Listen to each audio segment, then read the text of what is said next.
In Deuteronomy chapter 5, Moses is reminding the Israelites of the 10 commandments. And he gets to about the middle of the commandments where he says, "Therefore the Lord has commanded you to observe the Sabbath day." Two important words I want to point out there. Sabbath is the Hebrew word for rest.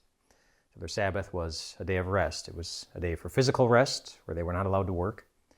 And it was a day for spiritual rest, where they were supposed to refresh themselves by worshiping God, reminding themselves of the promises that God gives us in His Word. So that's an important word, rest. The other important word in that verse, the first one, therefore.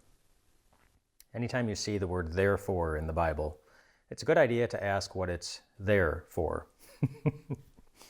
That, in other words, whatever was just said after the therefore was based on something that was previously said. So if Moses told them, "Therefore God has commanded you to observe the Sabbath," there's a reason for it. Like, what's the basis for observing the Sabbath? And you just go to the verse right before it, and Moses tells them. He says, "Remember, it was the Lord who brought you out of Egypt with a mighty hand." In other words, the reason you can rest is because God was working. God worked in Egypt so that they could rest in the Promised Land. God did the work that set them free so that they could rest knowing that God will always be there for them. Just as God did the work of hanging on a cross, God did the work of living a perfect life as our substitute.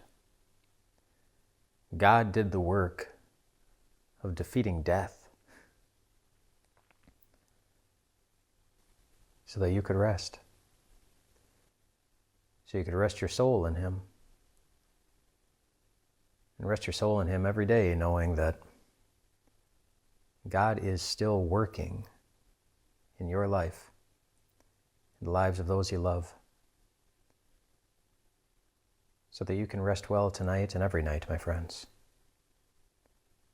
knowing that God is always at work for those He loves.